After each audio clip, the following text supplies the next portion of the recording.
quiero hacer un resumen de todo el curso y al final hacer un análisis de las últimas 2 páginas del manual que dan ahí sobre el último punto, ¿verdad? Que tiene que ver con eh, una analogía de la historia con el futuro de Israel y la iglesia, ¿verdad? Con eso vamos a terminar, pero quiero dar un resumen general del curso. Así que me voy a auxiliar un poco de una presentación que he preparado eh, para, para irme guiando con ella, ¿verdad? Me avisan si la ven.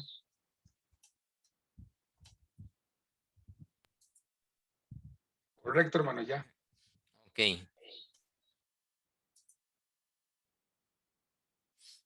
Bien, un resumen del curso, protegiendo la relación con Dios.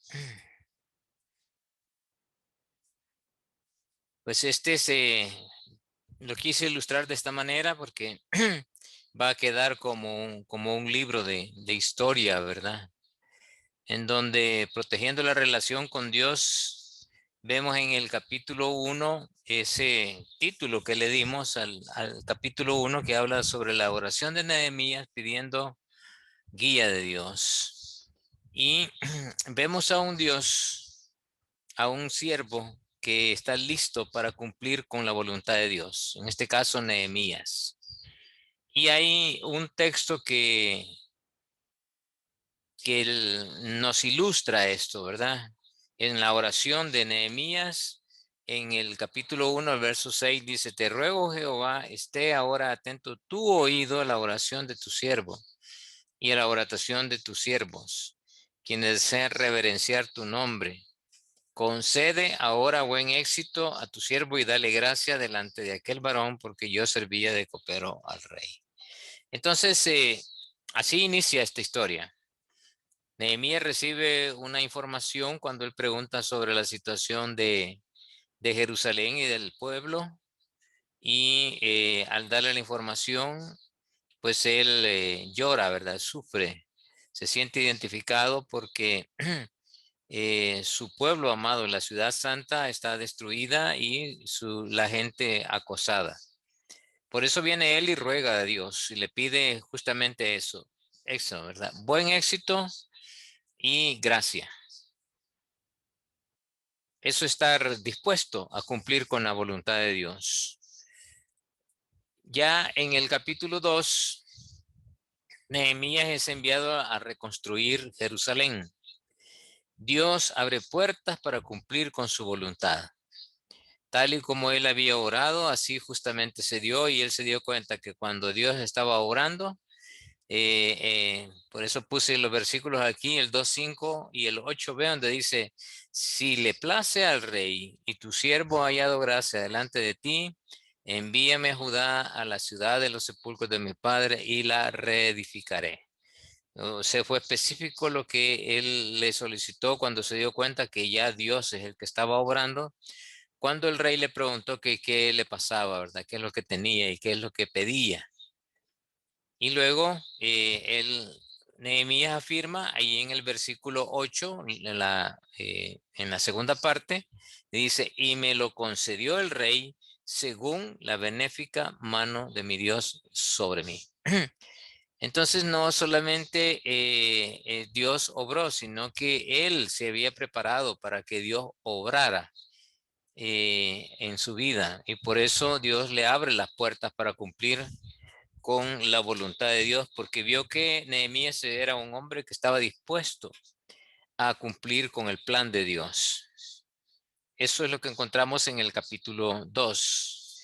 Ahora, en el capítulo 3, perfectamente me pueden interrumpir, hermanos, sobre algunos detalles, ¿verdad? Que ustedes quieren, que deberíamos de considerar en este resumen. El tema del capítulo 3 nos habla de la distribución del trabajo de los muros y para reconstruir los muros y las puertas. esta es la obra de Dios. O sea, no era la obra de Nehemías, era la obra de Dios. ¿Se recuerdan cuál era el propósito cuando estuvimos estudiando el capítulo 8? Decíamos que el propósito verdadero de Dios no era la reconstrucción de los muros, sino para qué iban a servir los muros.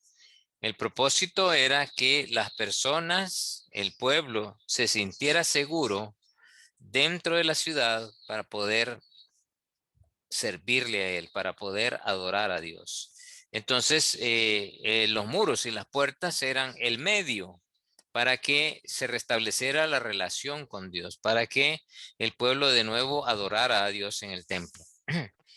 Por eso se necesitaba los muros.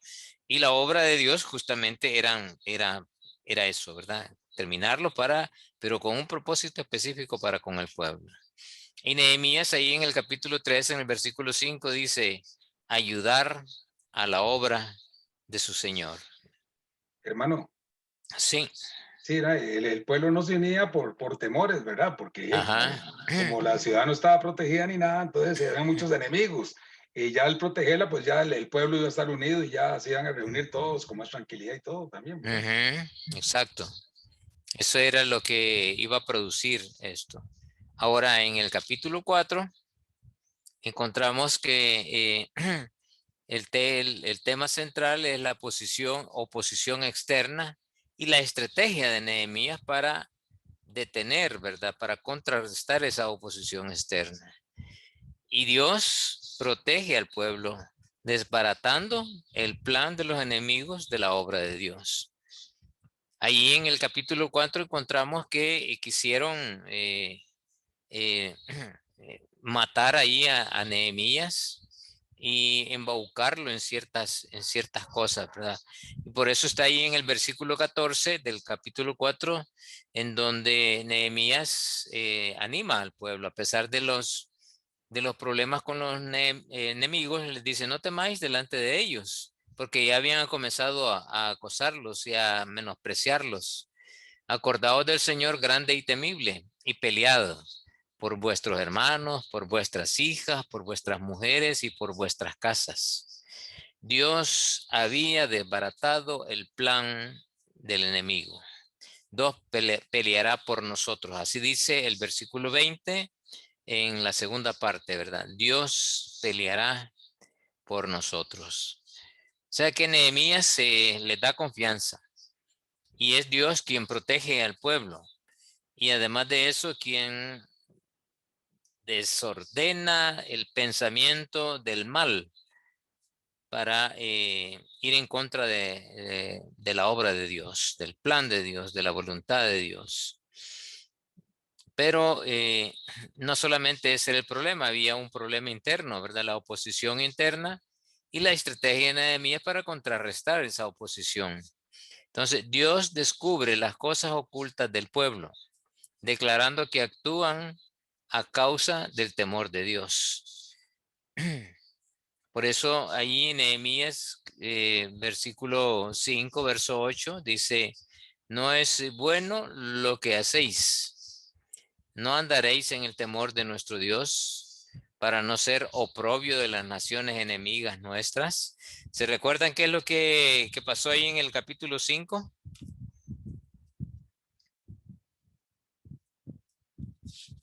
A ver, ¿quién se acuerda qué pasó en el capítulo 5?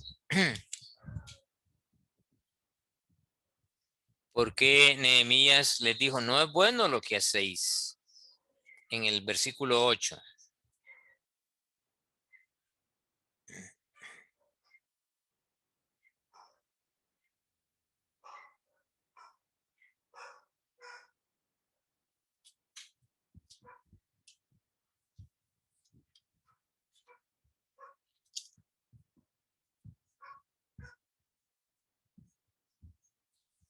¿Se recuerdan? Ahí encontramos que en el capítulo 5, el, el problema es que el pueblo o sea, se quejó. ¿Y cuál era la queja? Que sus mujeres, de las mujeres contra los judíos, Y había quienes decían que nuestros hijos y nuestras hijas son muchos, pero no hemos pedido prestado grano para comer y beber, y habían dado sus hijas y a sus hijos como esclavos para poder sobrevivir, ¿verdad? Habían vendido sus casas, en fin, los otros mismos del pueblo agoreros se habían aprovechado de ellos y los tenían casi esclavizados. A esos son los que Nehemías reprende y les dice, no es bueno lo que hacéis. Y les hace ver de que ellos no estaban caminando en función del temor de Dios. Y estaban dando un mal ejemplo para con la gente, los enemigos, ¿verdad? El mismo Tobías, el mismo Nehemías, porque de seguro ellos también hacían lo mismo. Y entonces respondió toda la congregación cuando fueron confrontados por Nehemías y dijeron, amén, es cierto, ¿verdad? Y alabaron a Dios y el pueblo hizo conforme a esto, o sea, hicieron un compromiso que iban a devolver todo, ¿verdad? Ese era el compromiso, vamos a devolver todo y ya no vamos a cobrar nada. Y ese fue el compromiso al cual le llevó Nehemías en el capítulo 5. Y por eso que encontramos que Dios, ¿verdad? A través de la queja del pueblo, Dios permite que suceda eso para darse cuenta de que había algunas cosas ocultas en el pueblo y que era justamente eso, que a unos estaban explotando a los más pobres y no los estaban viendo como hermanos. Y Y eso era hermanos, sí. tuvieron que perdonar las deudas de los hermanos, así era. Tenían que perdonar las deudas y todo, devolver las propiedades, devolver a los hijos, todo, y a eso se comprometieron. Y es que eso también como que los hacía más ricos a ellos, más millonarios, y también eso, el mismo dinero los alejaba de Dios, ¿verdad? Sí, ajá. Y exacto, ¿verdad? La gente se quejaba y no iban a estar más preocupados por los problemas financieros que por la adoración a Dios. Y eso era un obstáculo a restablecer la relación con Dios. Por eso Dios permitió que esto saliera a la luz. Hermano, sí, otra cosa que también digo yo, que un problema de esos económico, también como que hey, los hermanos pierden la paz y todo eso, ¿verdad? Y eso Sí, también pues influía mucho, ¿verdad? ajá, Al estar exacto. debiendo y saber que llevan a perder esto y todo eso, que o sea, no tenían Ujú, paz ni tranquilidad. Y espiritualmente eso pues hey, los ponía un poco tristes, ujú. ¿verdad? Sí, Dios busca el bienestar de su pueblo, ¿verdad? Para que así le adoren. No los volvió ricos a todos, pero hubo un progreso en la época de Nehemías y hubo también una estabilidad en la que todos tenían por lo menos lo mínimo para poder sobrevivir. Y se eliminaron las deudas. Qué bien, ¿verdad? Que así pudiera hacerse en un momento determinado, que los bancos dijeran, vaya, hoy no vamos a cobrar, vamos a perdonar todas las deudas y eh, cuenta nueva, ¿verdad? Para todos. Eso sería más que un milagro actualmente. O por, Capítulo 6. sí, o por lo menos que dijeran, bueno, hey, paguen pero sin intereses, pero un Ajá. poco difícil, ¿verdad? Sí. Perdón, Sí, Rolando, sí. perdón, varios quieren entrar y no han podido. No sé si estás viendo Ah, ahí quién es el host. ahorita voy a ver. Yo lo tengo, ya ahorita.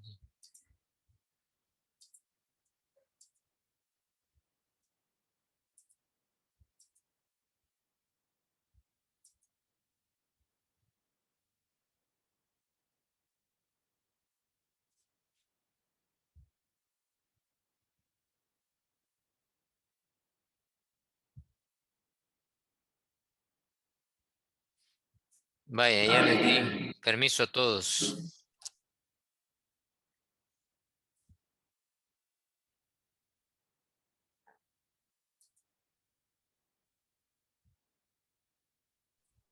Sí, ya hay 14 por lo menos, Sí, 15. ujú, 15 Habían ajá. 8 nada más, sí. Ajá, Y hay varios que dicen que no se pueden conectar porque su internet está mal o que no mm, hay, se fue la luz. Don Luis dijo así también.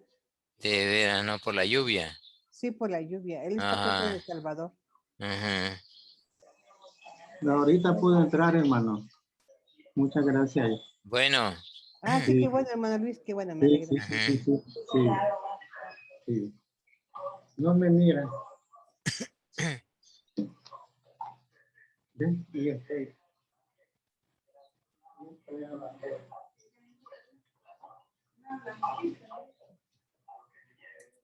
Ok. Bueno, vamos al capítulo 6.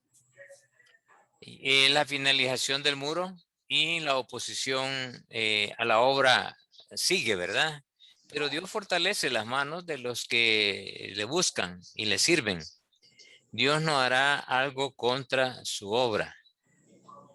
Y por eso encontramos ahí en Nehemías 6, versículo 9, dice, porque todos ellos nos amedrentaban, diciendo, se debilitarán las manos de ellos en la obra y no será terminada. Y el versículo 12 dice, ahora pues, oh Dios, fortalece tú mis manos. Y entendí que Dios no lo había enviado, ¿verdad? Hablando de la trampa en la cual querían hacer caer a Nehemías, allí en el verso 12, que habla de, de que habían enviado a Semaías. Viene luego, dice, a casa de Semaías, hijo de Laía, hijo de Mehetabel, porque él estaba encerrado y cual me dijo, reunámonos en la casa de Dios dentro del templo y cerremos las puertas del templo porque vienen para matarte. Sí, esta noche vendrán a matarte. Entonces esa era una trampa, ¿verdad? Y Dios permitió que él entendiera que la cuestión era pues hacerle una trampa. Y lo entendió a consecuencia de que él tenía bien claro que solamente los sacerdotes podían estar dentro del templo y él no era un sacerdote. Entonces buscaban que él justamente rompiera esa tradición, esa norma, para juzgarlo y poderlo condenar. El mismo pueblo que lo condenaran, ¿verdad? Hacer caer en en las propias normas de la ley. Pero Dios le reveló, Dios le hizo entender que no había sido enviado por él. Dios seguía protegiéndolo y fortaleció las manos para seguir adelante y le dio luz para poder identificar el mal. Todo esto en función de lo que Dios estaba haciendo para preparar el restablecer la relación con Dios y protegerla. Ahora en el capítulo 7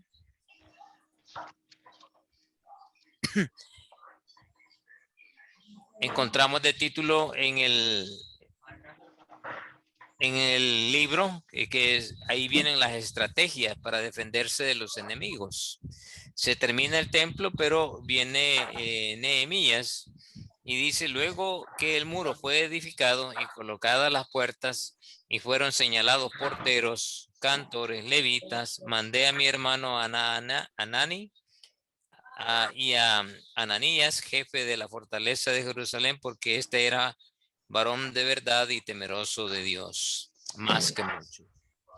Entonces Dios guía a aquellos, ahí está, tiene un error, que le temen y son verdaderos creyentes, ¿verdad? Para cuidarse de los enemigos. Por eso encontramos en el versículo 2 que hace referencia a estos dos varones de verdad, temerosos de Dios. Y puso Dios en mi corazón. Allí en el versículo 5 encontramos que dice, entonces puso Dios en mi corazón que reuniese a los nobles y oficiales y al pueblo para que fuesen empadronados según sus genealogías. O sea, Dios lo guió a Nehemías a que hiciera esa encuesta, ¿verdad? Para que levantara un censo y saber con cuántos iba a trabajar, con cuántos iba a contar para la adoración, cuántos sacerdotes habían, cuántos levitas, cuántos cantores, todo lo que él necesitaba para iniciar los servicios en el templo. Acordémonos que todo eso en relación a proteger la relación con Dios y la adoración, ¿verdad? Restablecer la relación. En el capítulo 9 encontramos que Dios transforma el corazón de los hombres con su palabra. Cuando Nehemías es invitado a leer la ley y la gente comienza a reaccionar al darse cuenta que habían cosas tan lindas escritas allí para ellos y como un Dios tan misericordioso les había escogido. Y ellos comienzan a llorar. ¿Por qué? Porque los levitas que estaban entre ellos les explicaban todo lo que Esdras estaba leyendo. Y por eso Dios guía al pueblo por medio de la palabra, ¿verdad? Y el gozo de Dios, dice, es nuestra fuerza, dice ahí el versículo 9. Y la gente lo declaran un día santo al ver las reacciones de ellos, cómo había penetrado hasta lo más profundo de su ser la palabra de Dios. Y después les dicen que ya no lloren, ¿verdad? Vayan y hagan fiesta y celebran la fiesta de los tabernáculos, dando gracias a Dios por la obra sobrenatural que Dios había hecho en hacerlos sentir protegidos dentro de las murallas y con puertas seguras. Y entonces aquí comienza ya a desarrollarse una actitud de adoración a Dios. Pero la actitud de adoración a Dios inicia justamente con la palabra de Dios, con la lectura de la palabra. Lo demás estaba todo listo. Ya los enemigos estaban afuera. Ya los muros estaban terminados, las puertas terminadas, seguros adentro, pero estaba el ingrediente principal que da inicio al inicio de la verdadera adoración, que es la palabra de Dios. Eso despertó en ellos aquel sentido de adoración a Dios.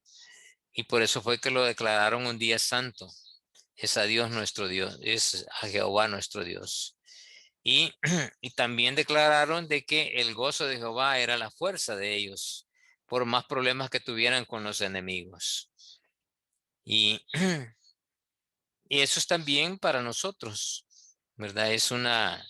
La palabra es una guía, Dios nos fortalece a través de ella y también es nuestra fuerza, porque ahí está dicho cómo debemos de afrontar las diversas situaciones con las cuales nos encontramos en el día a día.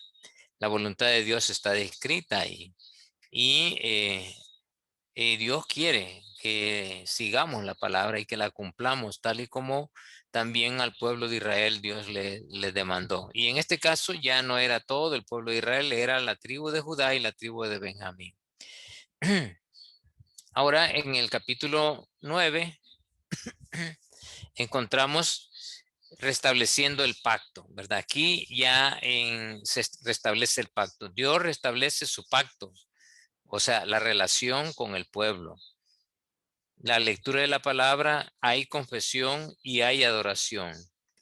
Por eso en el versículo 13 encontramos que leyeron el libro de la ley, confesaron pecados, adoraron a Jehová. Eso dice el versículo 3 del capítulo 9. Y se los leo. Y dice, leyeron el libro de la ley de Jehová su Dios, la cuarta parte del día, y la cuarta parte confesaron sus pecados y adoraron a Jehová su Dios. Y estaban todos reunidos, habían ayunado, se habían vestido de cilicio y se habían echado tierra sobre sí. Y ya se había apartado la descendencia de Israel de todos los extranjeros, o sea, solamente ellos. Dios ahí solamente con ellos, ¿verdad? En un acto privado con todo el pueblo.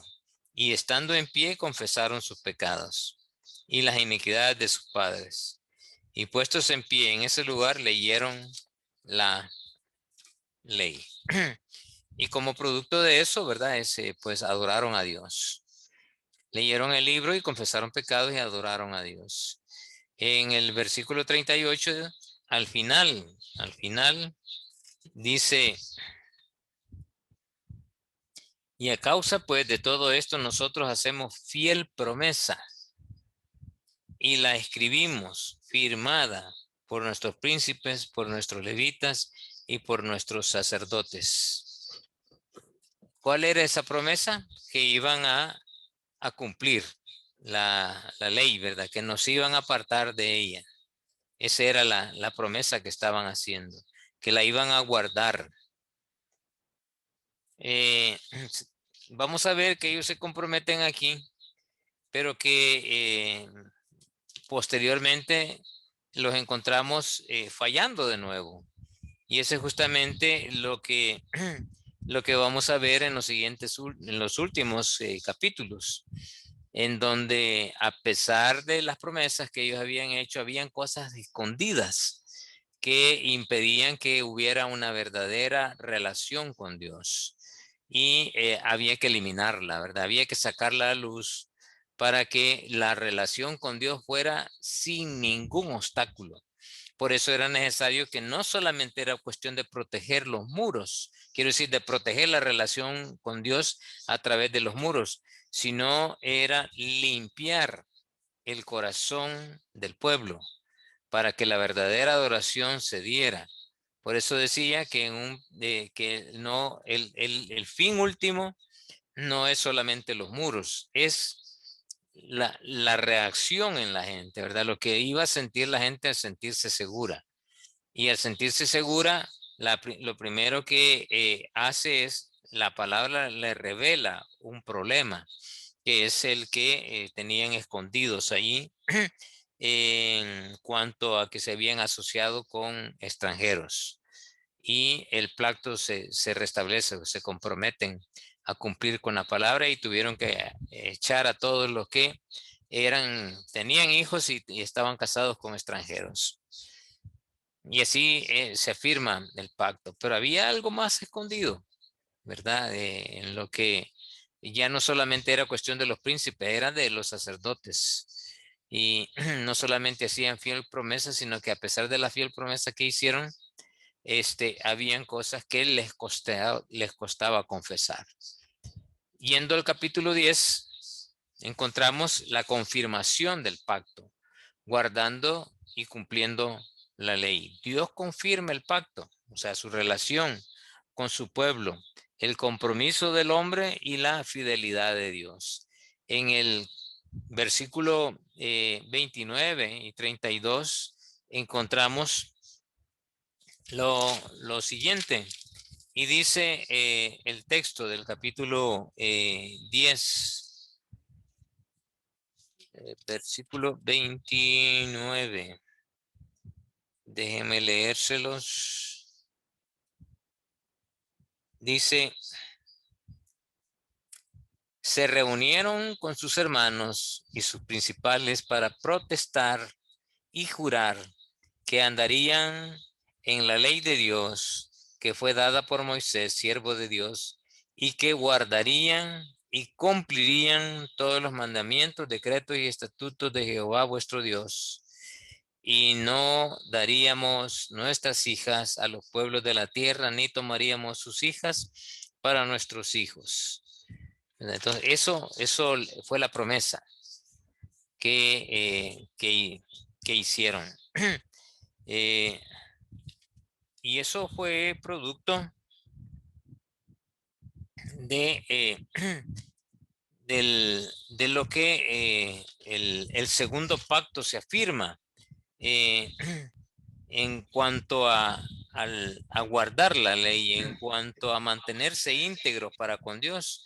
Y por Hermano, eso, sí, hermano. sí, disculpe, ahí todavía no había sido todavía aparentado, ¿no? No, todavía no, es No, el ¿verdad? siguiente capítulo. Sí, cuando cometen el error. Ajá. Ok.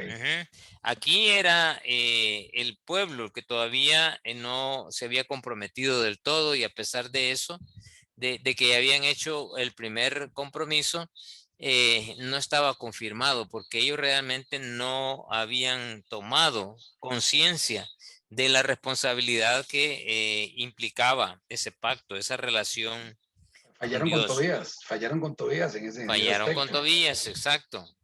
Entonces, ahí es donde encontramos que Nehemías hace un compromiso, ¿verdad? De andar en la ley, de guardarla, de cumplir, y les hace que todos que juren.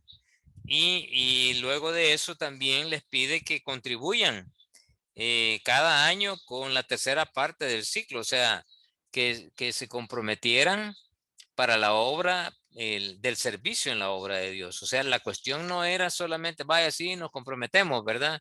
Sí, vamos a guardar la ley y todo, pero había que hacer sacrificios, había que ofrecer los servicios del templo, había que celebrar toda la fiesta porque la ley implicaba todo eso.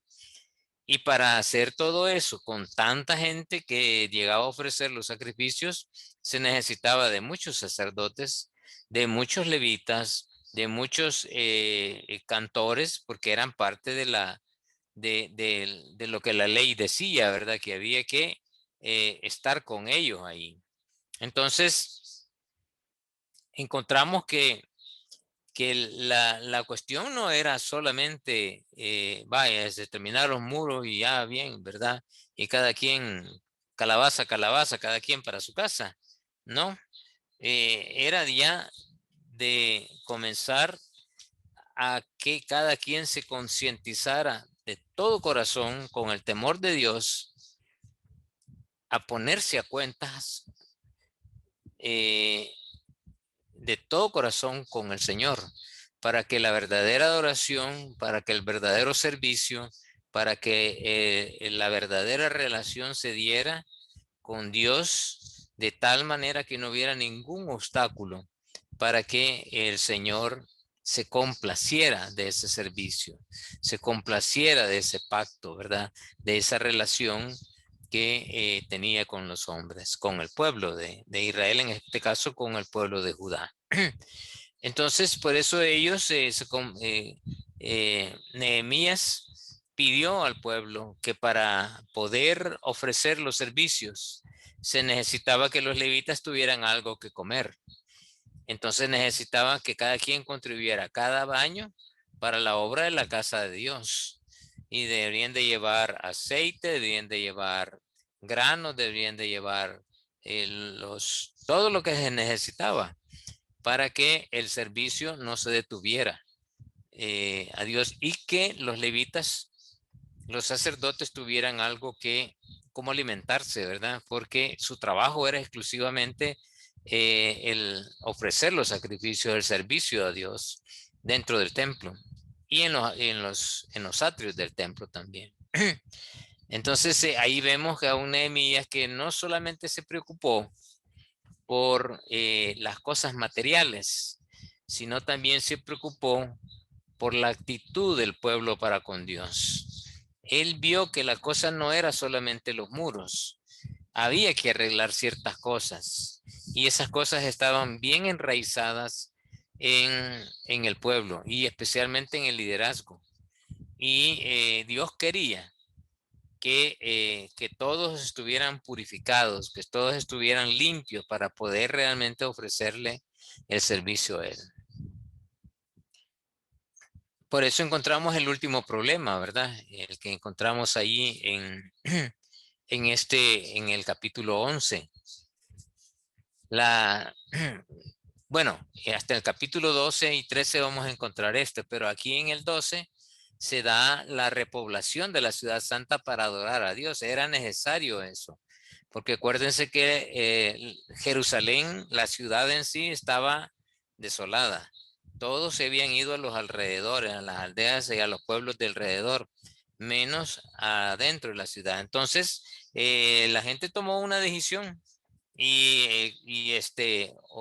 exigido por Nehemías, ¿verdad? Dice ahí en el versículo 1, habitaron los jefes del pueblo en Jerusalén, mas el resto del pueblo echó suertes para traer uno de cada 10 para que morase en Jerusalén, ciudad santa, y las otras 9 partes en las otras ciudades.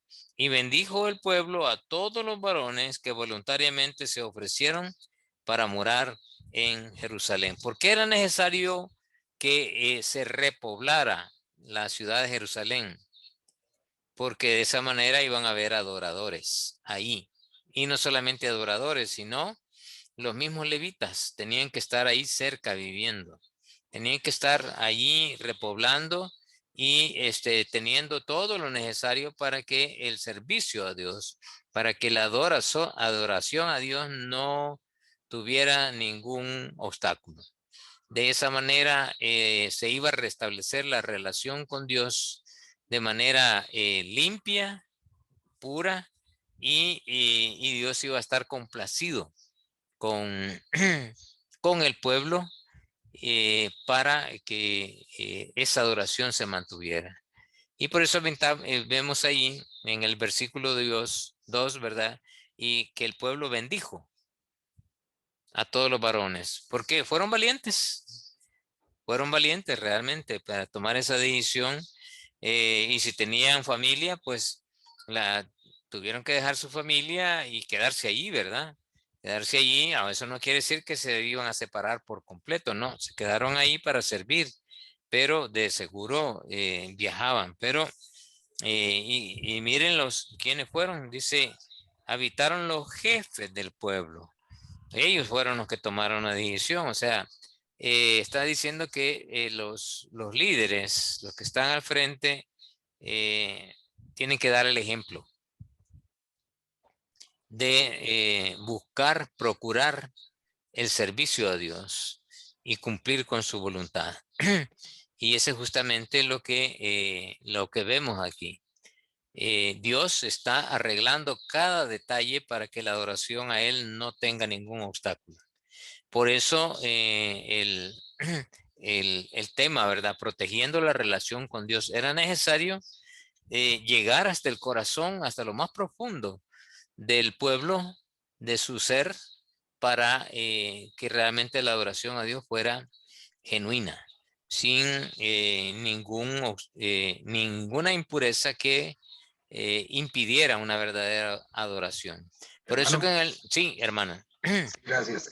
Sí, no, que digo yo que, ¿cómo se llama? Que valentía, ¿verdad? Que tenían que ser bendecidos porque Ajá, donde ellos estaban con sus familias, estaban con sus familias, estaban tranquilos, ya, y ir ahí al pueblo, o sea, donde habían tantos enemigos, pues, o sea, pues, todo lo hacían por hacer la voluntad de Dios, ¿verdad? Por hacer sí. el trabajo de Dios, y mejor se hubieran Ujú. quedado allá donde estaban, pero ellos lo hicieron con todo el gusto, ¿verdad? Porque era Sí, para Dios. exacto. Ujú.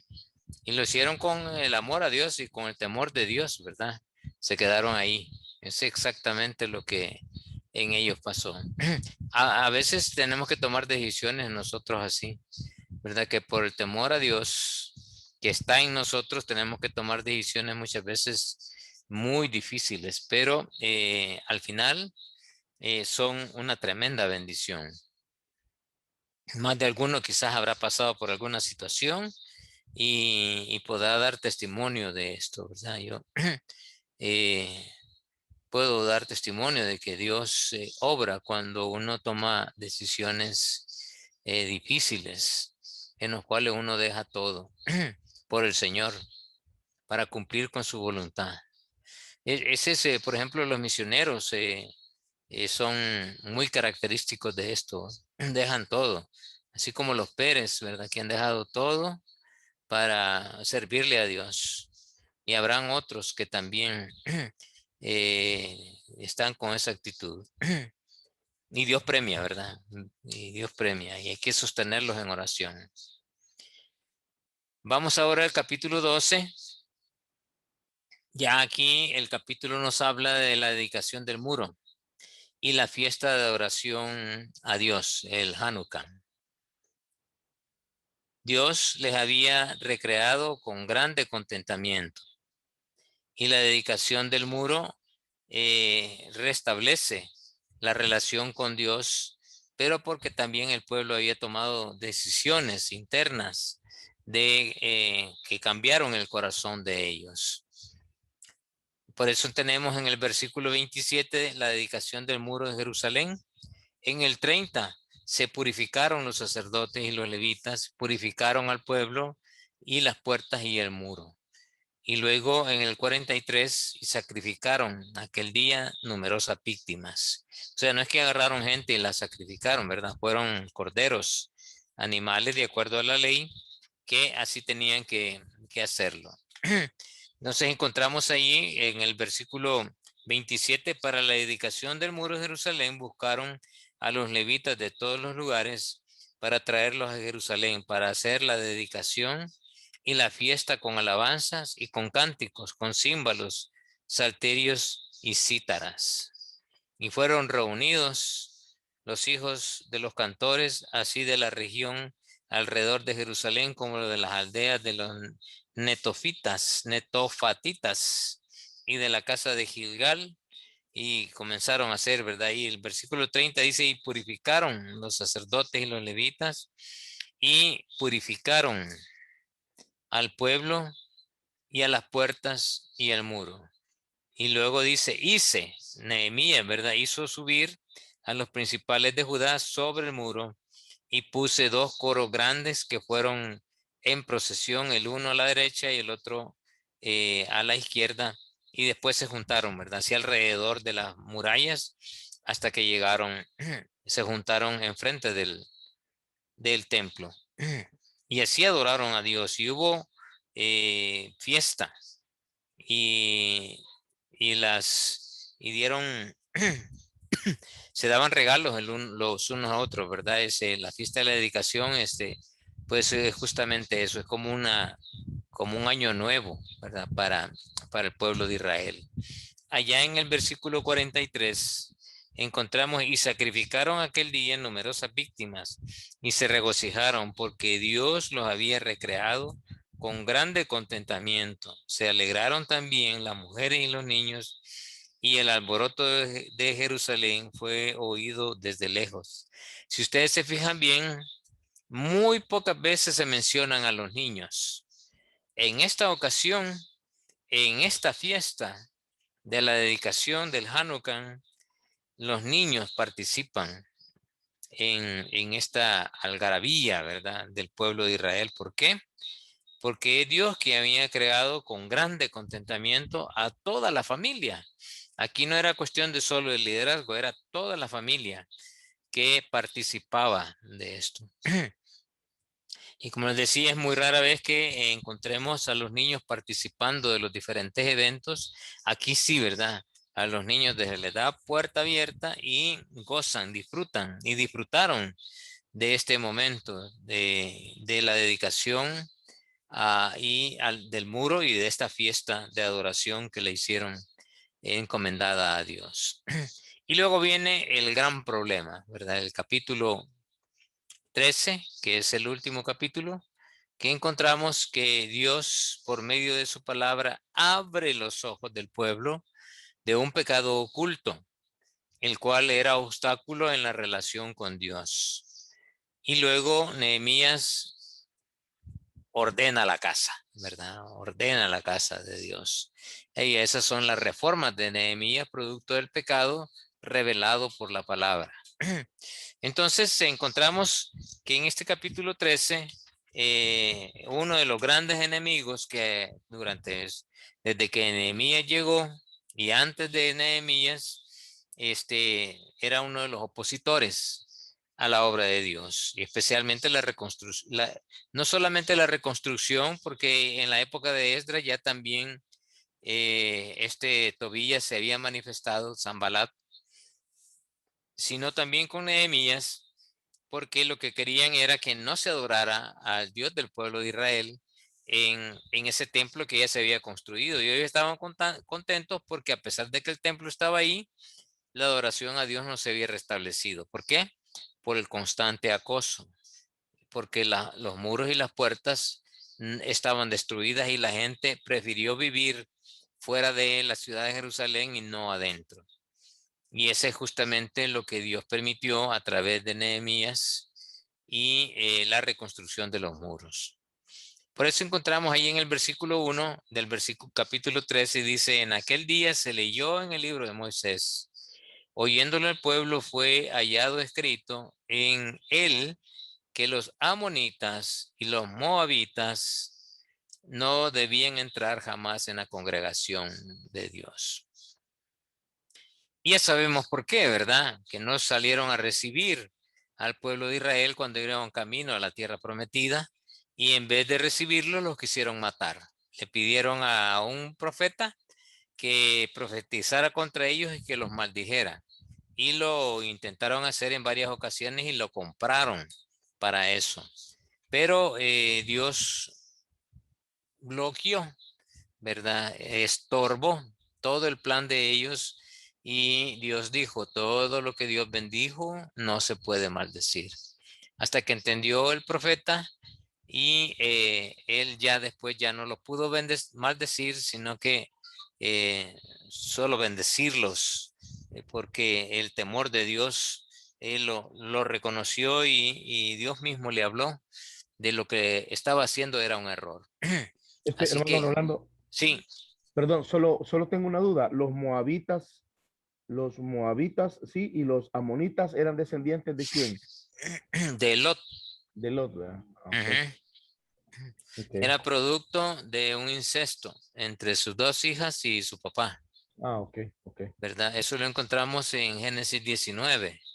Sí, sí, sí. Ujú. Ahí está eso, y Que ahí de la relación que tuvieron con sus hijas, le- nacieron con una los moabitas y con otra los amonitas. fue la hermana menor y la mayor, ¿verdad? Sí, Gracias. exacto. Ujú. Con Noé. Con Lot. Con Lot, perdón, pero con Lot, con Lot. Ajá, con Lot. Ujú. Ahora, la causa de no ser parte de la congregación de Dios no está diciendo que sean parte del pueblo de Dios, fíjense bien, sino que está diciendo congregación, o sea, de no participar en las fiestas, en la adoración a Dios, ¿verdad? Eso es porque se consideraban extranjeros, sino solamente era porque en su corazón habían intentado eliminar al pueblo de Israel. Por eso encontramos que varios amonitas en el transcurso de la historia del pueblo, en la época de Esther, encontramos a Amán. Amán era un amonita, o moabita, uno de los dos, pero era uno de los dos, ¿verdad? Y, él procuró también la muerte del pueblo de Israel.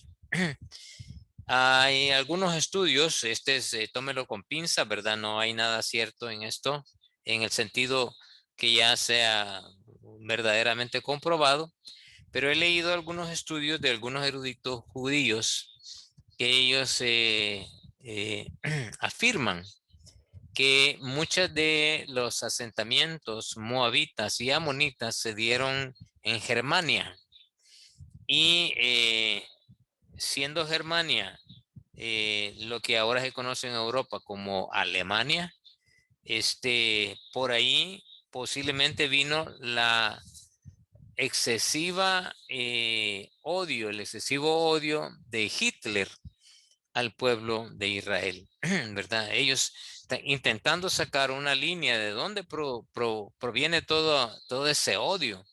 eh, Quisieron confirmar si realmente eran de familias moabitas o moabitas. Hermano, Sí, Tobías era amonita, ¿verdad? amonita, sí. Sí, sí, ¿verdad? El siervo amonita. Hermano, Ujú. Pero fueron estas dos, justamente las dos tribus, las que se opusieron. No solamente fue una, fueron las dos, las que intentaron comprar al profeta para maldecir al pueblo de Israel cuando iba camino a la tierra prometida. Entonces Dios, por medio de su palabra, abre los ojos, y Dios siempre abre los ojos a través de la palabra del Señor. Y eso justamente es también lo que dice el Salmo 19, ¿verdad? Que alumbra los ojos, nos abre y nos hace ver los posibles obstáculos que hay para mantener una buena relación con Dios. Y es necesario, en ese sentido, cuando descubrimos que hay problemas internos, que hay que ordenarnos, ¿verdad? Hay que ordenarnos para que realmente Dios obre en nosotros. Por eso dice allá en el verso 11.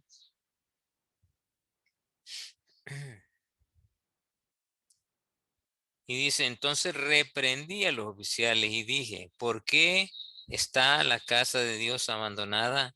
Y los reuní y los puse en sus puestos. ¿Por qué está la casa? ¿Por qué? Porque pues habían dejado a Tobías, habían sacado las ofrendas para los levitas y para los sacerdotes y pues se habían dejado de preocupar y ya no la recogieron porque ya estaba ocupado por todas las cosas de Tobías ahí. Y no habiendo provisión para los levitas ni para los sacerdotes, entonces dejaron de ofrecer el servicio a Dios en el templo. Por eso es que él dice, la casa de Dios está abandonada. O sea, no era que no hubiera nada. Estaba todavía, ¿verdad? Pero no había provisión para los levitas, para los servidores del templo, porque allí habían puesto justamente en esas bodegas, en esos atrios, habían puesto a Tobías con todos sus muebles. Era su casa, ¿verdad? Dentro del templo. Y, y eso era ya un impedimento porque algo impuro no podía estar dentro del templo para realizar una verdadera adoración. Y por él dice, reprendí a los oficiales porque ustedes dándose cuenta de eso no hicieron nada. Y luego dice en el versículo 22, dice, y dije a los levitas que se purificasen y viniesen y guardasen las puertas para santificar el día de reposo. ¿Por qué razón también? Porque estaban rompiendo la ley y no estaban guardando el día sábado. ¿Y qué es lo que pasaban? Que entraban los mercaderes el día sábado, compraban y vendían, y entraba el que quisiera, ¿verdad? Y como no había adoración a Dios y no había un respeto a la ley, pues cada quien hacía lo que mejor le parecía. Y justamente eso fue lo que llegó a arreglar Nehemías, ¿verdad? Con las reformas que Nehemías hizo y todo lo que Dios quiso hacer a través de este, de este orden que se estableció, ¿verdad? Se sacó a Tobías, sacaron todas sus cosas y comenzaron a llevar todos los diezmos, las ofrendas, para que los levitas llegaran de nuevo, se ofrecieran los servicios y se restableciera la verdadera relación con Dios, con el pueblo de Israel. En este caso, el pueblo judío, ¿verdad? Que eran los descendientes de Jesús, de donde iba a ser, que era la descendencia de Jesús.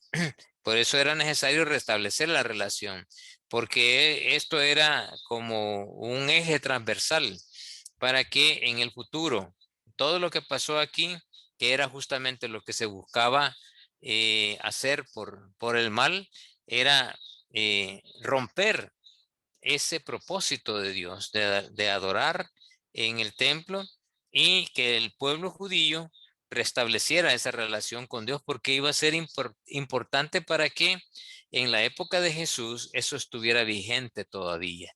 Si no, se iba a perder. Y el designio de Dios a través de Jesús no se cumpliría. Ahí es donde podemos ver cómo Dios, el plan de Dios está perfectamente diseñado y nosotros debemos de buscar siempre cómo encajamos en ese plan de Dios. Y en ese plan de Dios, lo que Dios nos ha dado, el don para administrarlo dentro de la iglesia, pues ahí, ¿verdad? Ahí encajamos para que nosotros cumplamos con ese plan de Dios. Acordémonos que hay un eje transversal en la Biblia que es que es la voluntad de Dios, que es la salvación.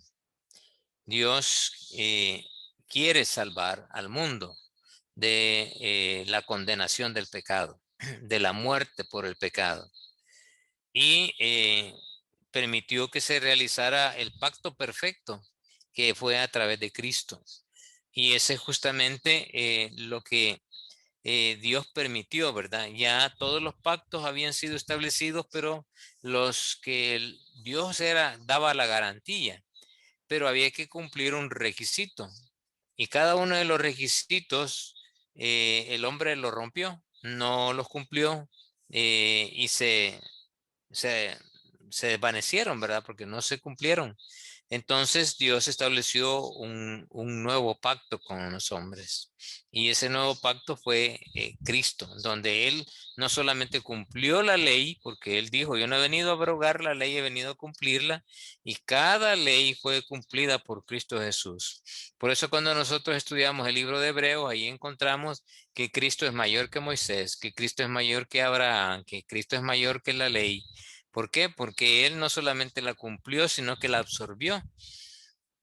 Y por eso encontramos en el libro de Romanos que ya no es necesario que debamos de cumplir la ley, porque ya la cumplió Cristo por nosotros. Pero sí tenemos una nueva ley que cumplir, el nuevo pacto con Cristo Jesús. En el periodo de la gracia tenemos una responsabilidad de cumplir con la palabra de Dios, ¿verdad? De seguir la ética de Cristo y la moral de Cristo. Y realmente llamarnos cristianos. ¿Por qué nos llamamos cristianos? Porque seguimos los pasos de Jesús, porque seguimos su ejemplo. Cada una de las cartas que Pablo escribió están en función de corregir esas desviaciones que cada uno de los pueblos tuvieron, o elogiar a algunos que sí lo estaban haciendo bien, o enderezar a algunos como los corintios que estaban haciendo barrabasada, ¿verdad? Y se habían olvidado del verdadero camino por el cual habían sido llamados. Y ese es justamente el sentir y el propósito de las diferentes cartas, corregir todas esas desviaciones doctrinales que se habían dado y que todos siguieran el camino de Jesús. Por eso es que aún Pablo, él afirmó y dijo, no que lo haya alcanzado ya, sino que prosigo la meta al supremo llamamiento que es en Cristo Jesús, ¿verdad? Y también él dijo, puesto los ojos en Jesús, el autor y consumador de la obra. A pesar de que él lo entendía perfectamente bien, él decía, no, mis ojos están puestos en él. Y en ese sentido, Pablo se atrevió a decir, bueno, para mí el vivir es Cristo y el morir es ganancia. O sea, él sabía que una cosa o la otra siempre lo iban a llevar a Dios. Siempre lo iban a llevar a cumplir con el propósito de Dios en su vida. Y Pablo siendo llamado como ministro, como apóstol de los gentiles, cumplió a la perfección lo que Dios le dijo. A pesar de que en algún momento él quiso eh, tener ciertos privilegios, ¿verdad? Como aquel aguijón, él quería que Dios se lo quitara para tener una vida más tranquila. Pero no, Dios no se lo quitó, sino que le dijo, te voy a dar fuerza para que lo aguantes. Y mi poder se perfecciona en tu debilidad. Así es que Dios le dio fuerza para hacerlo y nunca jamás, y solo una vez más lo vuelve a mencionar, pero como un ejemplo, no para decir, miren, yo tengo este aguijón, ¿verdad? Pobrecito yo, verán cómo he sufrido, nada. Ya una vez Dios le dijo, ya le entendió y dijo, bueno, ahí vamos, ¿verdad? Ya entendí que esto es tu propósito y eso me hace recordar quién está detrás de mí. Y era necesario que eso así lo hiciera Dios para que la dependencia de Pablo siempre estuviera de la mano de Dios. Y por eso encontramos aquí que Dios nos abre los ojos a través de su palabra. Y Él quiere eliminar cualquier obstáculo para que la relación de Dios se dé en nuestras vidas. Con eso termina el capítulo 13 y luego tenemos un recordatorio, ¿verdad? Ahí al final del manual tenemos un recordatorio en donde Nehemías le pide a Dios, Señor, acuérdate, ¿verdad? ¿En qué momento encontramos ese primer recordatorio? En una oración. ¿verdad? Cuando él está iniciando su en la misión que Dios le ha puesto en su corazón de realizar, él le pide a Dios y le dice, acuérdate, ¿verdad? Acuérdate de mí. Ahí en el versículo 8, en el capítulo 1, encontramos esa primera oración y lo vemos en donde dice, acuérdate ahora de la palabra que diste a Moisés tu siervo, diciendo, está Nehemías recordándole el pacto, ¿verdad? El pacto que había hecho con Israel a través de Moisés. Luego encontramos en el capítulo 5, en el verso 19, encontramos la siguiente referencia en donde dice lo siguiente. Acuérdate de mí para bien, Dios mío, y de todo lo que hice por este pueblo. Y ahí estaba cuando él reprendió al enemigo y hizo recobrar ánimo, ¿verdad? Dios hizo recobrar ánimo al pueblo. Él lo vio como un éxito eso. Y viene y le pide a Dios que se acuerde el bien que él hizo al pueblo de Israel. Por amor a Dios, ¿verdad? Luego en el capítulo 6, en el verso 14, dice, acuérdate, Dios mío, de Tobías y de Zambalat, conforme a estas cosas que hicieron. También acuérdate de Noadias, profetiza, y de los otros profetas que procuraban infundirme miedo, como quien dice, mira, estos fueron tus enemigos, ¿verdad? Acuérdate. No dijo él, dame chance de matarlos, ¿verdad? Hacer algo, sino que no, las dejó en las manos de Dios. El enemigo para avergonzar, que, que se cumpliera la meta, ¿verdad? Y que quedara avergonzado porque no pudieron hacer nada. Luego en el capítulo 9, en el verso 17, encontramos que cuando se restableció el pacto, aquí Nehemías le dice a Dios en el verso 17,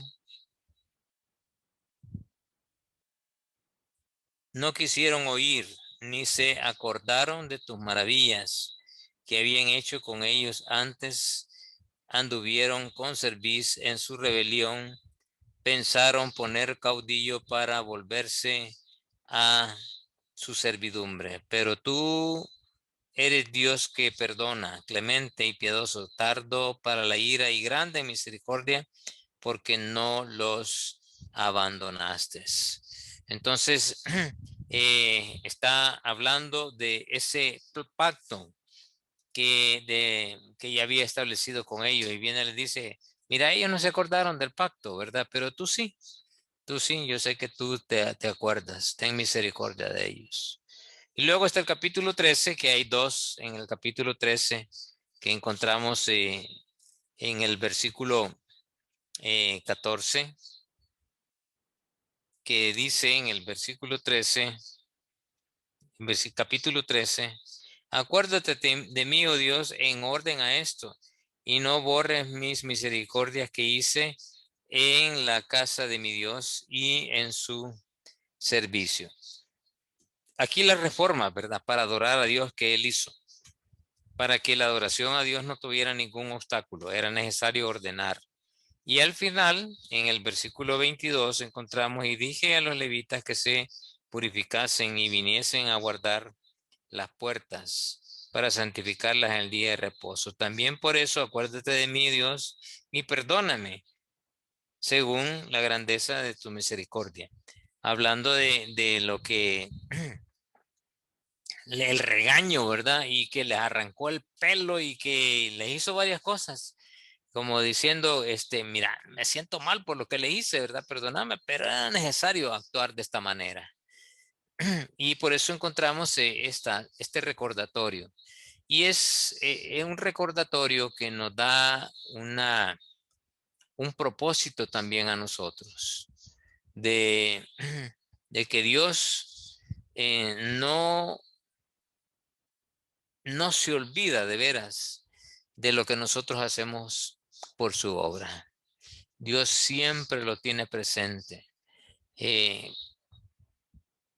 a veces es bueno recordárselo en oración, ¿verdad? Y decirle detalles de lo que pasaron, Señor, ¿verdad? Ten misericordia de mí, acuérdate de lo que hice con toda confianza. Decírselo al Señor.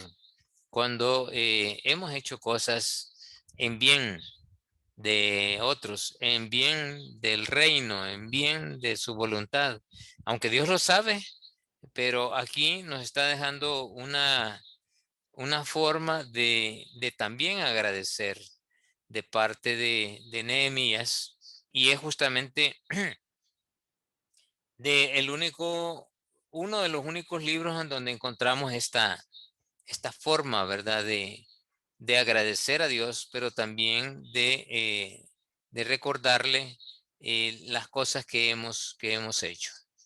No para jactarnos, no para recibir provecho o beneficio de Dios, como diciéndole, porque Dios no es cuestión de que se le olvide, ¿sí? ¿Se acuerda? Claro, pero hay que decírselo también, ¿verdad? Con toda la libertad que podamos tener para hacerlo. Era justamente su calidad moral, era la actitud de su corazón la que le permitía a Nehemías con toda libertad decirle a Dios esto: acuérdate de mí. Y luego, pues, Dios tiene un especial cuidado de nosotros. Y por eso debemos de alabar a Dios, porque es grande y maravilloso su nombre. Ahora, antes de terminar esta parte, quisiera que vayamos al manual.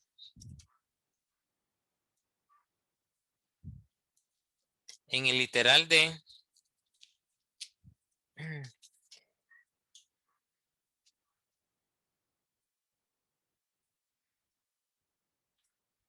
quería saber si trabajaron este literal D.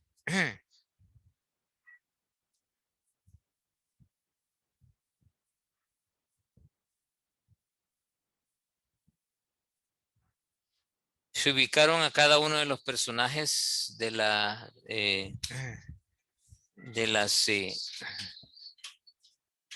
puertas.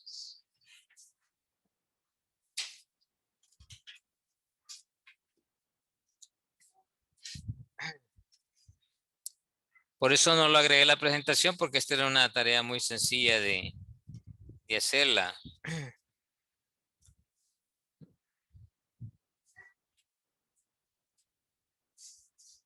¿La pudieron hacer? ¿Quién la hizo que quiera compartirla? ¿Qué página es, Orlando, por favor? Es correcto. En la página 25.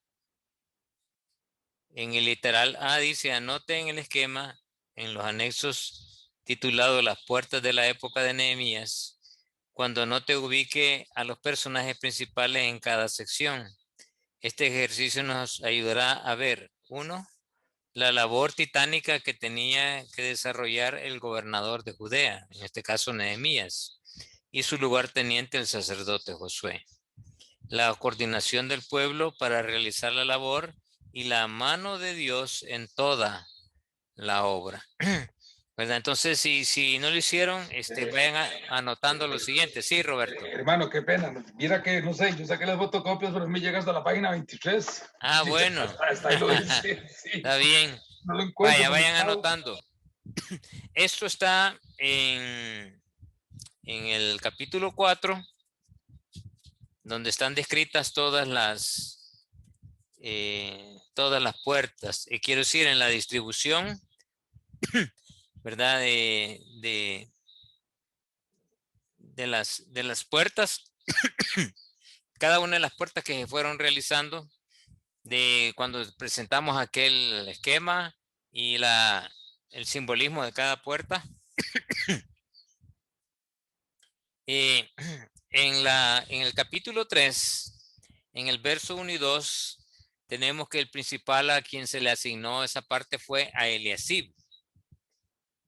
Y él edificó la parte de las ovejas de la torre hasta la torre de Ananea hasta Ananeel. Esa fue la sección que edificó Eliasib, y él estuvo encargado juntamente con otras personas de esa zona. Eso está en el versículo 1 y 2. Ahí pueden irse al capítulo 3 y van llevando la referencia, ¿verdad? Y lo pueden ir anotando ahí. Luego encontramos en el capítulo, en el versículo 3, a los hijos de Sena, Meremot y Sadoc. Esos fueron los 3 encargados. Eso lo encuentran ahí del versículo 3 hasta el versículo 5. ¿Qué hicieron ellos? La parte de la puerta del pescado, ¿verdad? Ellos reedificaron toda esa zona.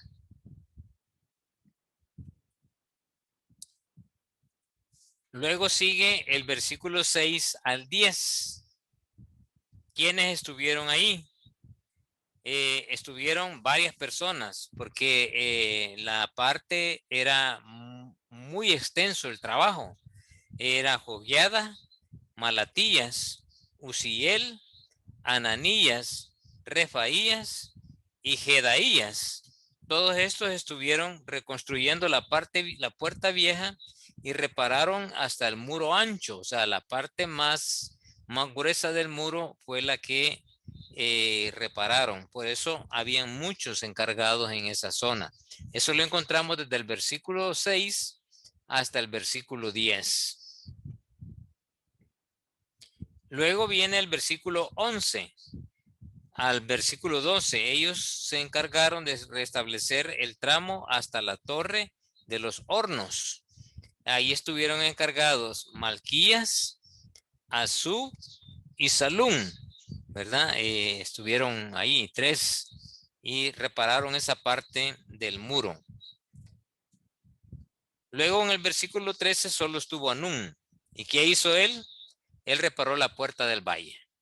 O sea, no necesitó de más gente. Él y su gente repararon la puerta del valle. Luego en el versículo 14 encontramos a Malquías.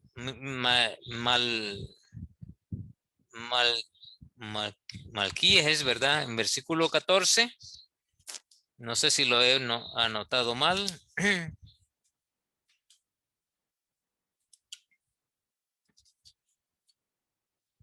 Versículo 14 dice... Reedificó la puerta del Malquías. Muladar, Malquías, Sí, hijo de Malquías. Recab. Ajá, Malquías. Entonces la puerta del Muladar.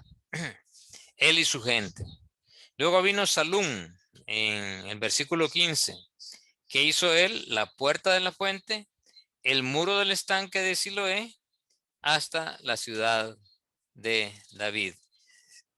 Cuando se menciona la ciudad de David, es que cuando originalmente ahí en Jerusalén se comenzó a habitar esa zona, la ciudad de David era una cosa bien pequeña, ¿verdad? Así alargadita, en donde estaba David con todos sus soldados, con todos sus principales soldados y su familia. Y a eso se le llamó la ciudad de David. Y se hicieron muros. Esa fue la primera parte. Luego después se fueron haciendo asentamientos, ¿verdad? La ciudad fue creciendo y la ciudad fue siendo amurallada. Han habido como 3 edificaciones de muros en la medida que pasaron los tiempos. Y no solamente el pueblo de judío hizo los muros, sino que también en la época bizantina se le llama bizantinos a todos los grupos cristianos que surgieron después de Alejandro, quiero decir, del Constantino. A eso se le llama bizantinos. Todos esos grupos cristianos que surgieron en la época bizantina justamente es eso, ¿verdad? Todo el cristianismo que surgió de la época de Constantino, que eso fue ya mucho más de 100 años después de la muerte de Jesús y la resurrección de él. Luego encontramos en el versículo 16 a Nehemías. Este Nehemías no es el Nehemías del libro, ¿verdad? Es otro que se llamaba Nehemías, así como habrán otros Rolandos también, así como habrán otros Robertos, ¿verdad? Así como habrán otras Carlas. No es el mismo Roberto, no es la misma Carla, ¿verdad? Sino es otro Nehemías. Él estuvo encargado de los muros hasta los sepulcros. A los sepulcros de David, al estanque labrado y la casa de los valientes. Estos eran los valientes de David, ¿verdad? Ahí estaban, tenían su casa, un lugar donde ellos vivían. Luego en el versículo 17 al 19, ahí estuvieron los levitas, Reún, Osarías, y los hermanos de Asabías y Ezer. ¿Qué hicieron ellos? Ellos hicieron otra parte del otro tramo del muro hasta la subida de la armería de la esquina. Esa es la parte que a ellos les correspondió. Luego viene el versículo 20, Baruc. Este otro tramo desde la esquina hasta la casa de Eliasib. Luego Meremot en el 21. Este hizo otro tramo desde la entrada de la casa de Eliasib hasta el extremo de la casa de Eliasib. O sea, una sección, ¿verdad? Desde una parte de la casa hasta la finalización de la casa. Luego, en el 22, los sacerdotes, los varones de la llanura, hicieron otro tramo. No se describe cuál, solo hicieron un tramo. Luego Benjamín, Asub, en el 23, ¿qué edificaron ellos? Edificaron el muro enfrente de su casa. O sea, no tuvieron que irse muy lejos, ¿verdad? Enfrente de su casa. Azarías en el 23 también. Allí también cerca de su casa, ¿verdad? Allí ellos mismos edificaron parte de su seguridad. Luego el 24, Binui. Este hizo con su gente otro tramo desde la casa de Azarías hasta el ángulo entrante del muro, hasta la esquina. Luego viene Palal en el 25, enfrente de la esquina y la torre alta, que está en el patio de la cárcel. O sea, aquí estamos llegando ya cerrando los muros. Luego viene Pedaías, sirviente del templo, en el 26, hasta el frente de la puerta de las aguas al oriente y la torre que sobresalía. En el versículo 27, los tecoitas. En el versículo 5 se mencionan también a los tecoitas. Ahí en el versículo 5 dice que los principales de los tecoitas no quisieron trabajar, ¿verdad? Así dice. ¿O estoy equivocado, hermano Roberto?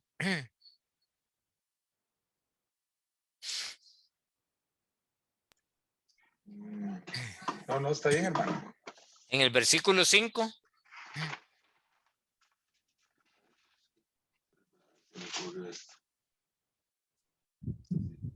Siempre del mismo capítulo. El 3. Sí, así dice. ¿Verdad? Sí, así es, sí. Ajá, y dice, inmediato a ellos restauraron los tecoitas, pero sus grandes no se prestaron para ayudar a la obra de Dios. O sea, los jefes de ellos, ¿verdad? Correcto. Pero aquí hay otro grupo que ellos sí quisieron trabajar. Y ellos hicieron una parte del tramo frente a la gran torre hasta el muro de Ofel. En el 27. O sea que sí, había un grupo que sí estaban identificados con la obra de Dios, de los tecoitas. Luego vienen los sacerdotes, también hicieron su trabajo ahí en el 28. Ellos hicieron reedificaron la puerta de los caballos hasta la fuente de su casa, ¿verdad? La casa de ellos. Luego en el 29, Sadoc y Semaías enfrente de su casa y la puerta oriental. En el 30, Ananías y Anún hicieron otro tramo. Y aquí vienen ya los últimos. El 30, Mesulán frente a su cámara. Ahí tenía un cuarto y ahí enfrente edificó.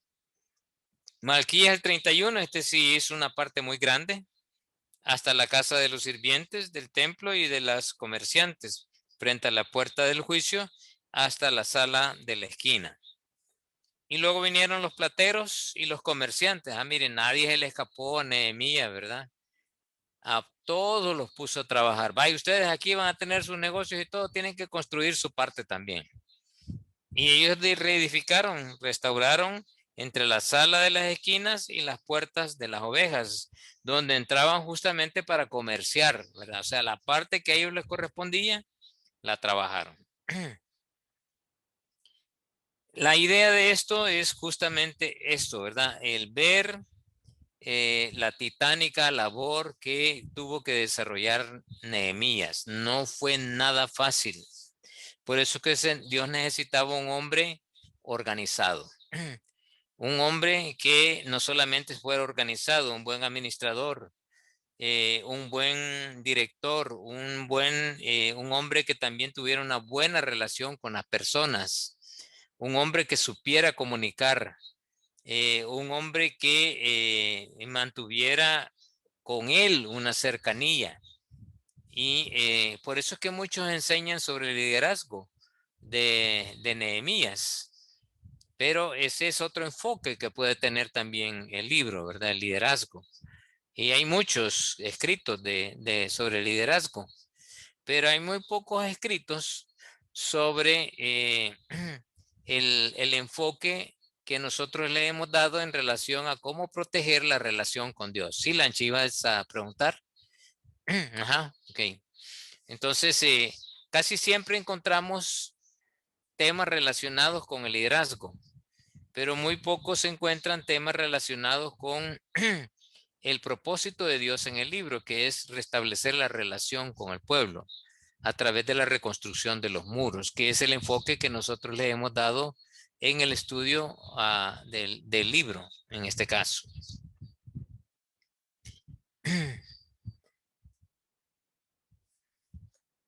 Ahora, hay una analogía que ustedes pueden irla haciendo de la casa de Dios de la época de Nehemías con la casa de la Nueva Jerusalén. Ahí en Apocalipsis 21, verso 9 al 14. En el 9, sí, hermano. Está en la página 25 eso, hermano. Siempre estoy. Sí, ya las encontré, hermano. Ya las encontraste. Vaya. Ay, Dios. Entonces, el versículo 9 habla de la iglesia, ¿verdad? Es la iglesia la que está haciendo referencia. En el versículo 10 se habla de la gran ciudad santa de Jerusalén en el cielo, que baja del cielo. En el versículo 11 habla de la ciudad tenía la gloria de Dios, el fulgor hermoso de Dios, o sea, la hermosura de esa ciudad, ¿verdad?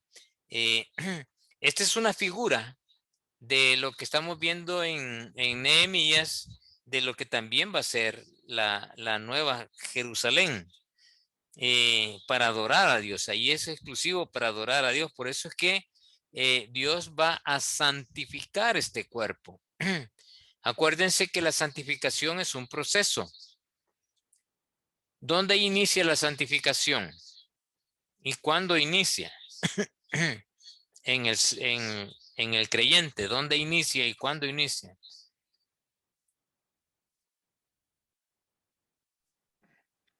Y dice cuando aceptamos a Cristo. Exacto, ahí inicia, ¿verdad? Porque viene Dios y deposita algo santo y puro en nosotros, que es el Espíritu de Dios morando ahora en este cuerpo.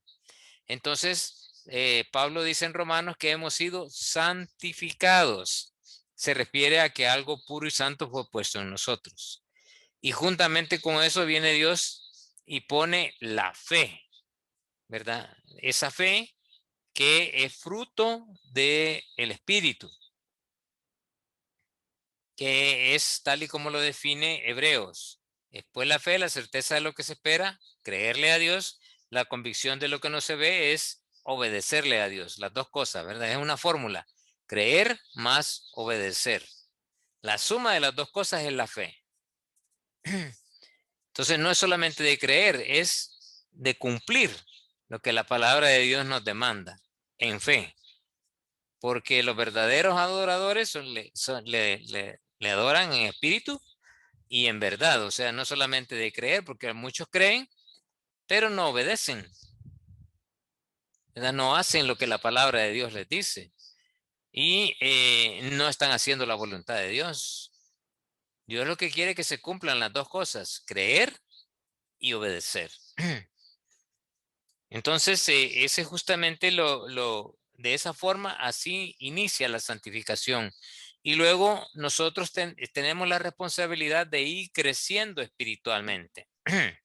Hermano, Sí, y cuando crucificamos la carne, ajá, entonces ya empezamos a santificarnos también, porque bueno, recibimos, como dijo la hermana Lanchi, ya recibimos a nuestro Señor, pero sigue un proceso, ¿verdad? ajá. Sí, santificarnos, consagrarnos y otros más, ¿verdad? El problema está cuando nos desclavamos de la cruz. Porque dice Gálatas que con Cristo estoy juntamente crucificado, que es lo que está diciendo usted, ¿verdad? Mas ya no vivo yo, más vive Cristo en mí. Que lo que antes lo hacía en la carne, hoy lo hago en el espíritu. Pero lo que pasa es que muchos ya no están juntamente con Cristo crucificados, sino que se desclavan de la cruz y comienzan a andar en sus propios pensamientos, en su propia filosofía de vida, en sus propias decisiones, y ya no toman en consideración a Dios. Sí. Entonces andan en la carne, No fueron, creyentes, sí, creyentes, no fueron clavados, sino atornillados. Porque, atornillados, sí, con clip fueron puestos, con cinta adhesiva. Entonces, volviendo al texto, en el capítulo 12 se habla de los muros grandes y altos y que había 12 puertas. Habían 12 ángeles. Cada puerta tenía 12 nombres de, de las tribus de Israel. O sea que había la tribu de Judá, la tribu de Benjamín, cada puerta. Y las puertas habían 3 al oriente, 3 al sur, 3 al norte y 3 al occidente. Eso lo encontramos ahí en el versículo 12. Y luego en el 13. Luego en el versículo 14, que es hasta donde está la cita, encontramos que tiene 12 cimientos de muro, el muro, y tiene 12 nombres de los apóstoles sobre los cimientos. Los apóstoles del Cordero, dice. ¿Quiénes son estos? Los discípulos, los 12 discípulos, ¿verdad? A estos se está refiriendo, a los 12 discípulos. O sea, al sustituto de Judas y no Judas, ¿verdad? Matías. A Matías, exacto. Ahí está el nombre de él en esos cimientos de los muros. ¿Qué ilustra esto? Que no solamente está agregado el pueblo de Israel en esa ciudad santa, en la Nueva Jerusalén, sino también está agregado la iglesia, ¿verdad? Está agregado los gentiles, porque está en las 12 tribus agregada todo el Antiguo Testamento, pero en los 12 apóstoles están agregado todo el Nuevo Testamento, y ahí vamos nosotros, ¿verdad? Entonces, tal y como encontramos que Pablo fue el asignado para llevar el evangelio a los gentiles, Dios apartó un espacio para nosotros también en la Nueva Jerusalén. O sea, Dios no se acuerda de nosotros, no se olvida de nosotros.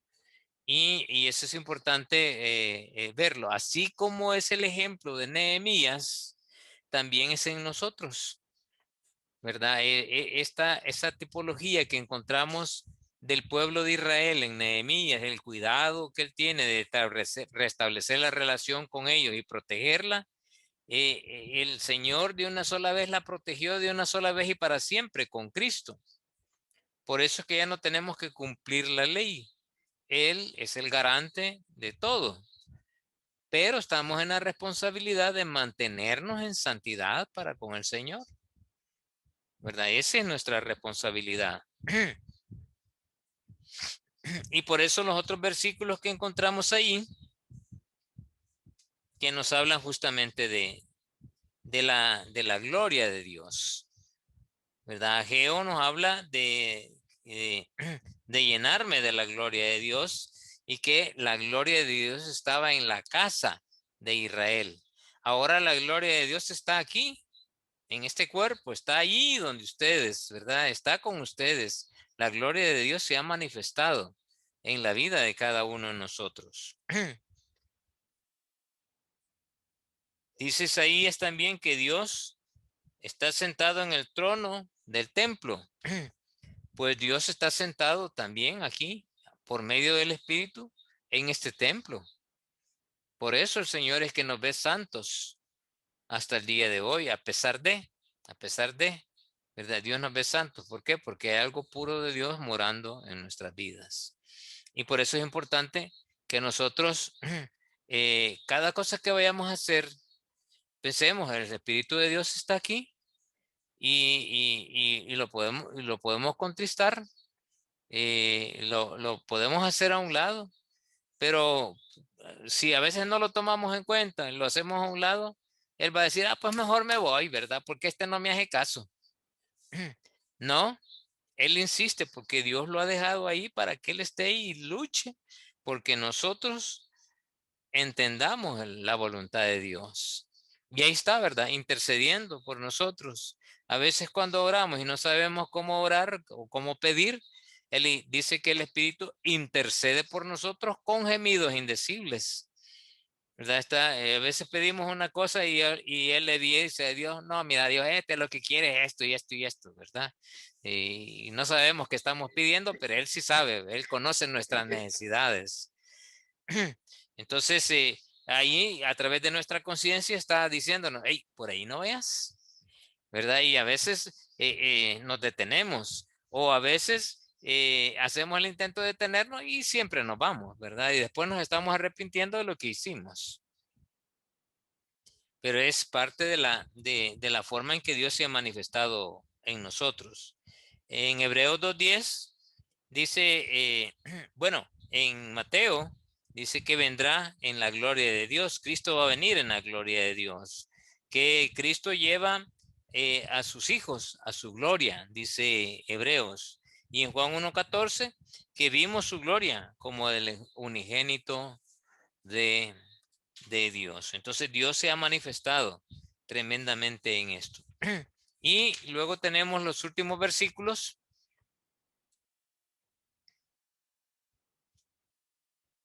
De los, bueno, esos son los últimos versículos que hacen la referencia, la analogía entre el futuro de la iglesia y el futuro del templo, ¿verdad? Así es que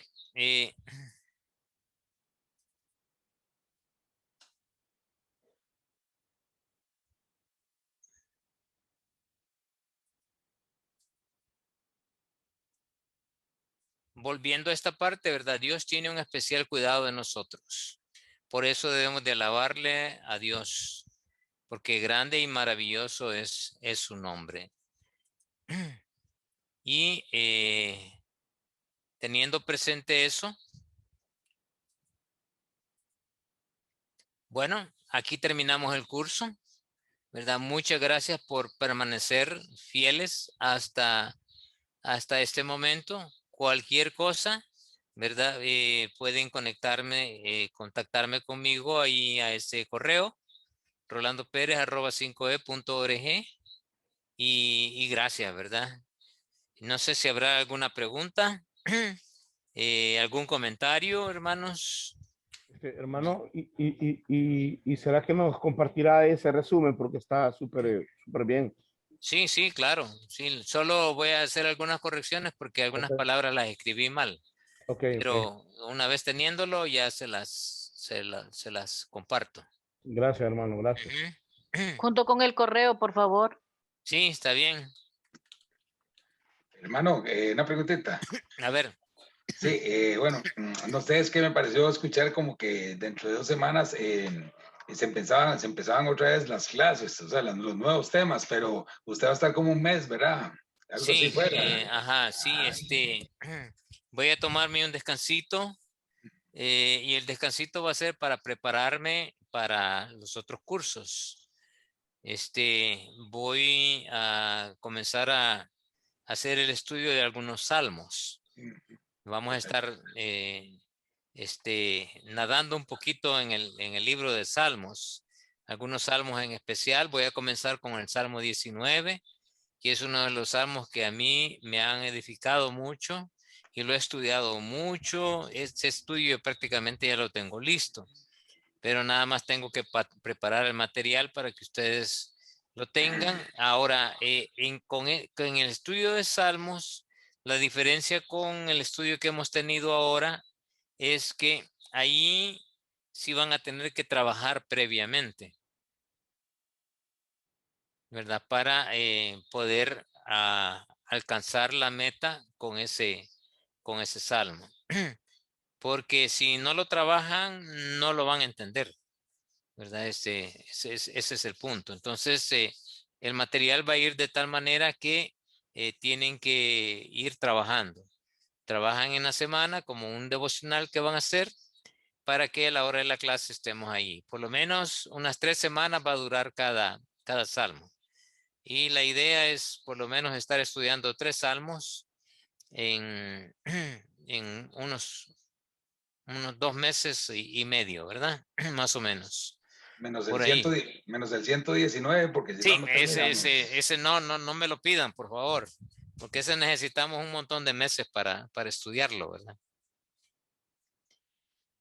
Y después vamos a ver que algunos libritos o algunos temas en especial que vayamos trabajando, ¿verdad? Tengo un estudio sobre el Tribunal de Cristo. Ese es un tema muy interesante, muy, muy interesante. Y otro sobre el gran juicio del trono blanco, ¿verdad? Podemos retomar uno, el más duro, ¿verdad? El del juicio del trono blanco, y nos quedamos con el más suave, el del Tribunal de Cristo al final. Eh, Son bien reveladores porque muchos ya los he predicado, y algunas veces que los he predicado, cuando les he dicho, hermano, hoy voy a hablar del gran juicio del Tribunal de Cristo. Y cuando les digo eso, ya hasta les miro su cara, ¿va? Como que se los van a enjuiciar o algo parecido. Pero no, ¿verdad? Es todo lo contrario. El Tribunal de Cristo es para entregar premios y coronas. Así es que, pero sí, tenemos tremendas responsabilidades que cumplir, ¿verdad? Porque el Tribunal de Cristo nos dice ahí exactamente qué es lo que va a enjuiciar Dios. Así que por ahí andarán los temas para finalizar el año, y luego pensamos ya en qué otros temas desarrollamos para el próximo año. Se pueden dar sugerencias también, ¿verdad? Para irnos preparando, pues también lo podemos hacer.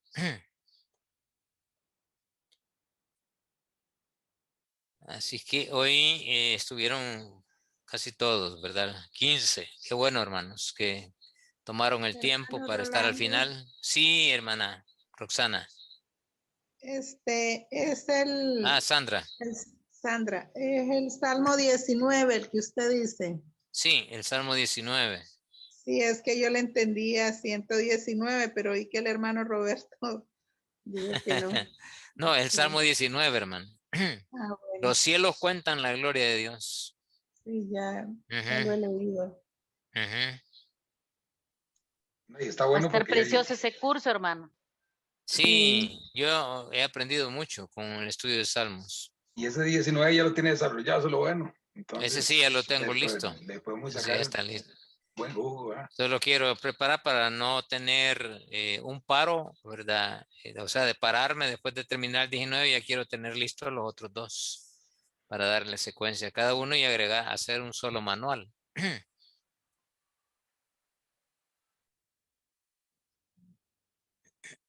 Se van a sorprender de lo que se encuentra en ese salmo. Es tremendo. Otro estudio que quiero hacer es el estudio sobre Jonás. Un estudio de Jonás.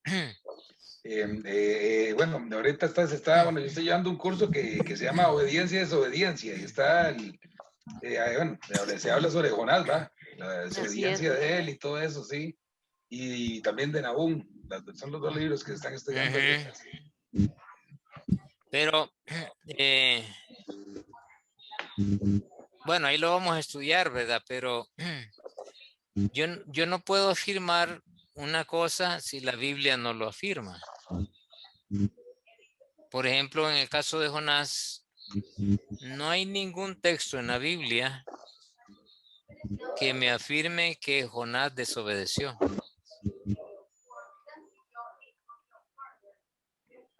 Ahora, si lo busca y lo encuentra, por favor me lo da para desmentirme, ¿verdad? Vaya, Pero hermano Roberto. no hay ningún texto en la Biblia que diga que Jonás mintió.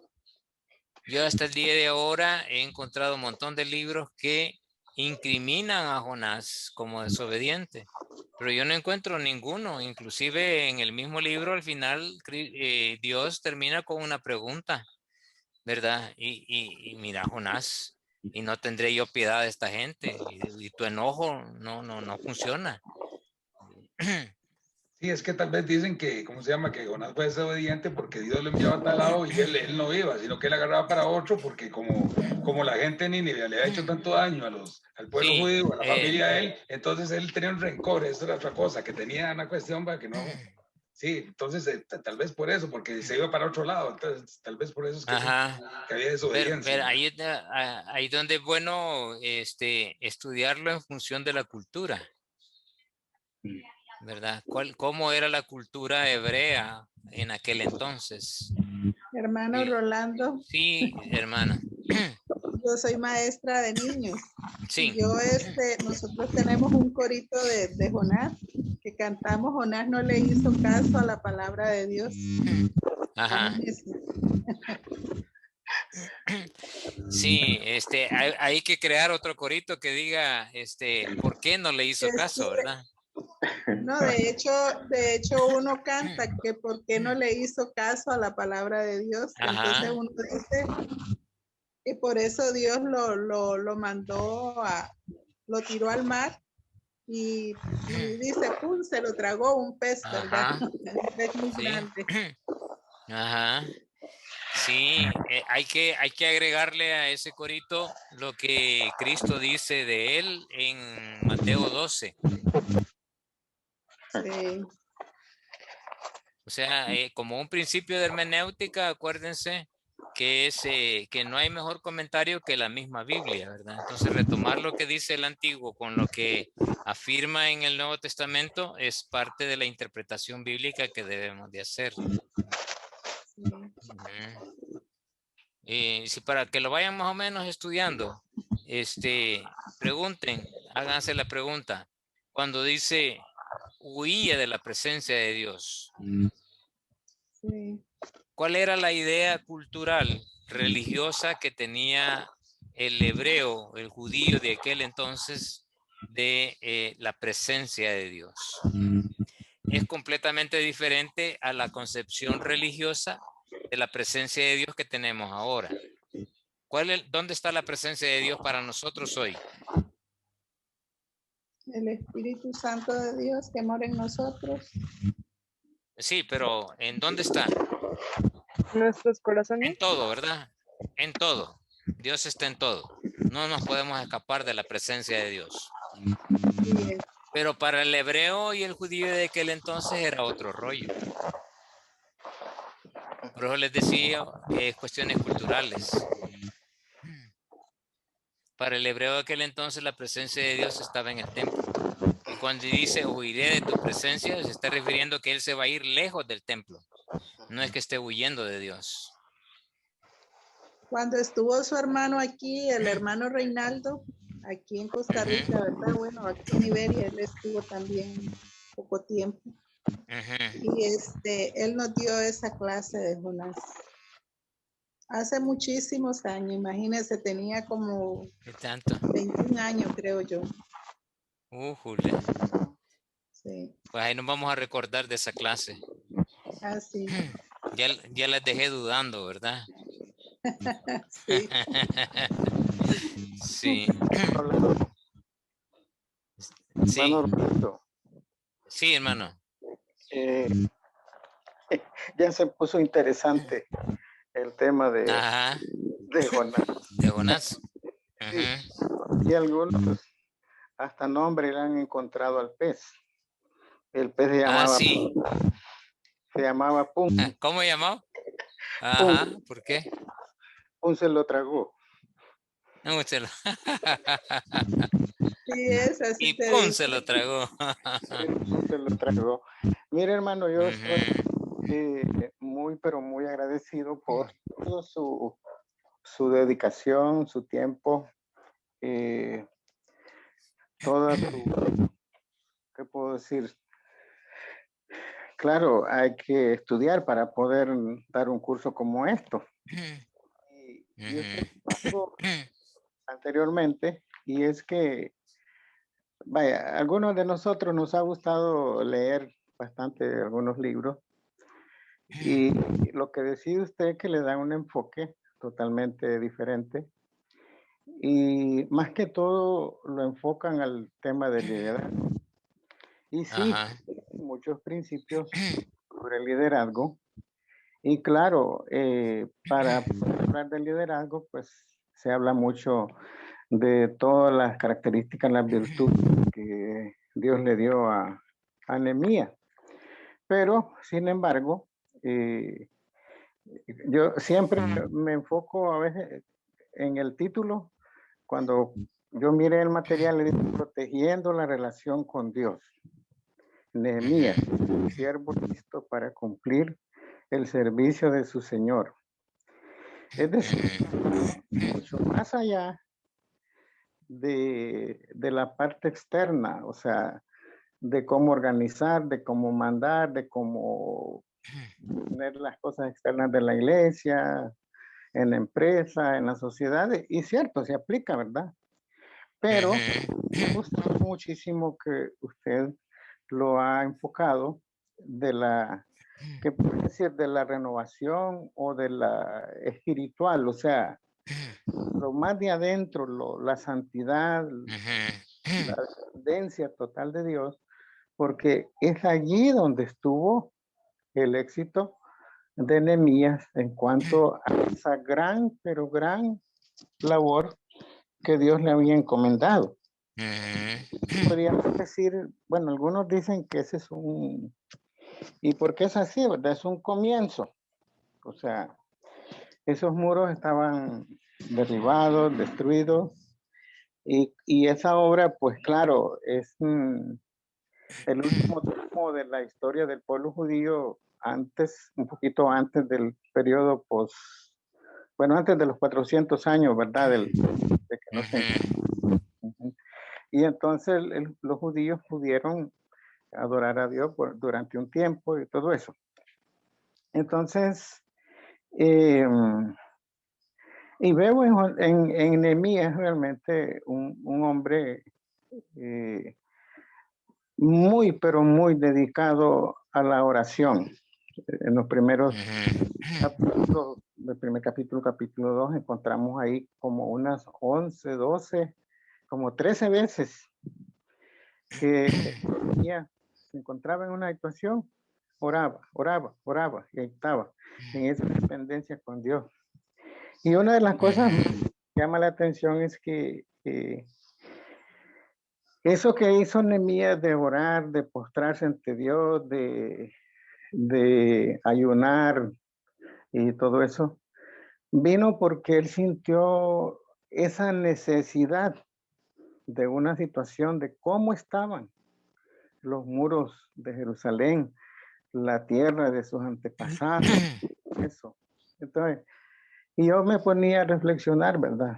En el caso de nosotros ahora, que es tan trivial nuestra vida, que aunque nosotros veamos la necesidad, no nos mueve a nada. O sea, como dicen ahora los hermanos, algunos hermanos, no sentimos carga por las situaciones, ¿verdad? Y en el caso de Mías, no. Él, cuando se dio cuenta, traído de las noticias de su hermano, de la situación, entonces él sintió esa carga. Y no solamente la sintió, no, sino que empezó todo un proceso de organización hasta ver realmente los muros reconstruidos. Y después de eso, hemos visto que Nehemías no solo organizó todos esos los muros, repoblar a Jerusalén, sino que también prepararlos en su vida espiritual para adorar al Señor. Entonces, esa ha sido la característica de este curso, realmente. Nos toca a nosotros,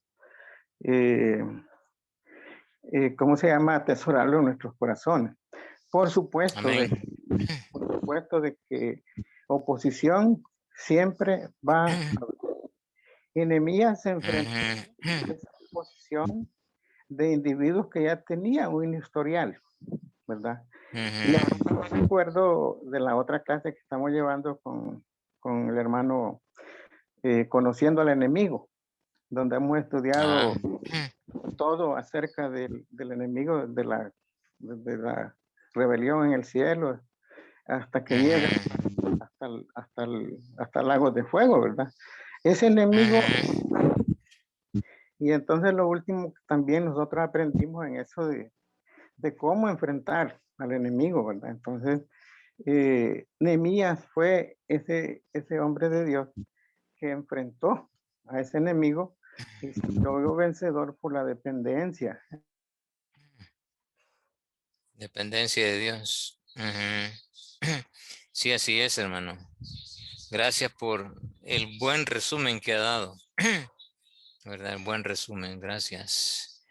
Muy bien, ¿algún otro comentario o pregunta?